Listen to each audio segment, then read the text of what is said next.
இடம்பொருள் நேயர்களுக்கு வணக்கம். ஸோ இன்னைக்கு பார்த்தீங்க அப்படின்னா இப்போ பாக்யலட்சுமி சீரியலில் மெயினான கதையில் எதுவும் பெரிய ட்விஸ்ட்டுகள்லாம் இல்லாமல் சிம்பிளாக சின்ன சின்ன விஷயங்கள் தான் இன்னைக்கு கதையில் நடக்குது. அதில் முக்கியமாக பார்த்தீங்க அப்படின்னா இப்போ வீட்டில் சமையல்லாம் செஞ்சு வச்சுருக்காங்க ராதிகாவுடைய அம்மா.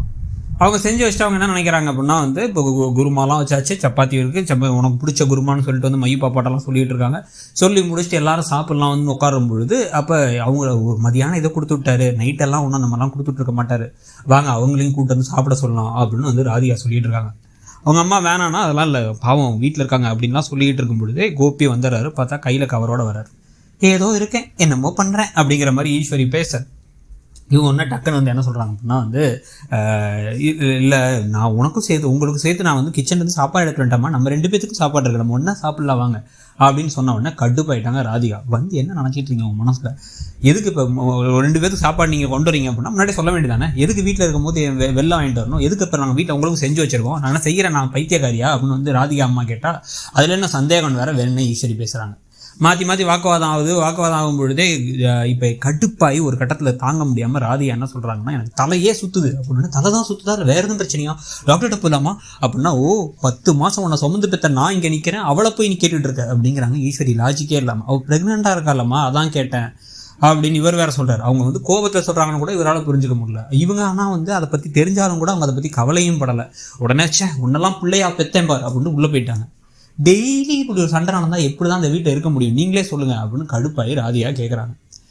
இதுக்கு நடுவில் பார்த்தீங்க அப்படின்னா இந்த விமல் ஒரு கேரக்டர் இருக்குல்ல, அந்த கேரக்டரை முடிச்சு விட்டாங்கன்னு நினச்சா அந்த கேரக்டரே இனியா கிளாஸில் இனியாவுக்கு கொடுத்த ப்ராஜெக்ட்டுக்கு இன்னும் ஒரு நாள் தான் டெட்லைன் இருக்கான், அதை அவங்க முடிக்கலையாமா, விஸ்காம் ப்ராஜெக்டாமா. ஆனால் அந்த ப்ராஜெக்ட் இவரோட ஃப்ரெண்டை வச்சு இவர் முடிச்சு இனியாவோட பேர் போட்டு கொண்டு கையில் கொடுத்துட்டாராமா. அதுக்கு ஒன்று இனியா சந்தோஷப்படுறாங்களாம்மா, நல்லா படிக்கிறம்மா, வெரி குட்மா, என்ன நடக்குதுன்னே தெரியாமல் அப்படின்னு இங்கே சொல்லிக்கிட்டு இருக்கும்பொழுது அங்கே பாக்கியா வேற வந்துட்டாங்க. நீங்கள் கூட அடிக்கடி பேசிகிட்டு இருக்கியான்னா, இல்லை சும்மா கேஷுவலாக எப்போ பேசுகிறதாம்மா அப்படிங்கும்போது அந்த பையன் உங்களுக்கும் நான் இப்போ ஒரு ப்ராஜெக்ட் விஷயமா ஹெல்ப் பண்ணேன், உங்களுக்கும் ஏதாச்சும் ரெஸ்டாரண்ட்டில் ஹெல்ப்னா நான் பண்ணுறேன் அப்படிங்கிறாரு.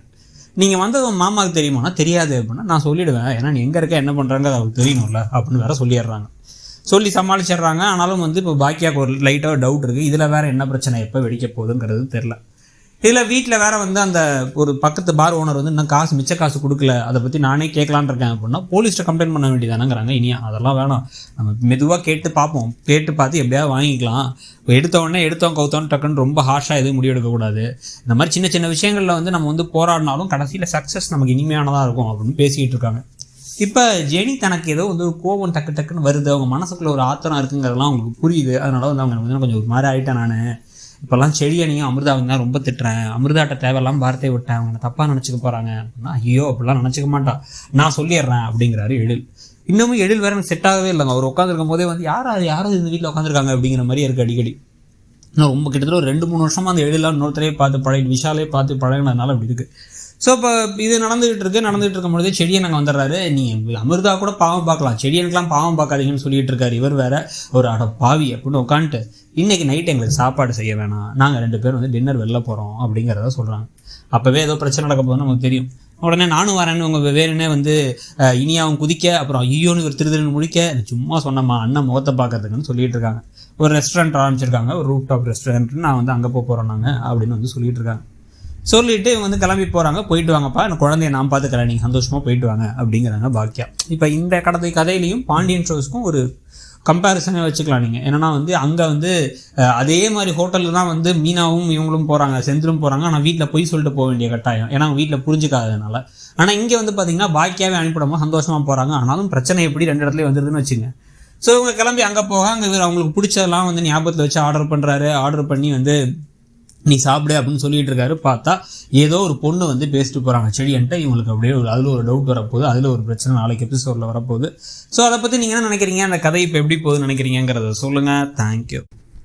இடம்பொருள் நேயர்களுக்கு வணக்கம். ஸோ இன்னைக்கு பார்த்தீங்க அப்படின்னா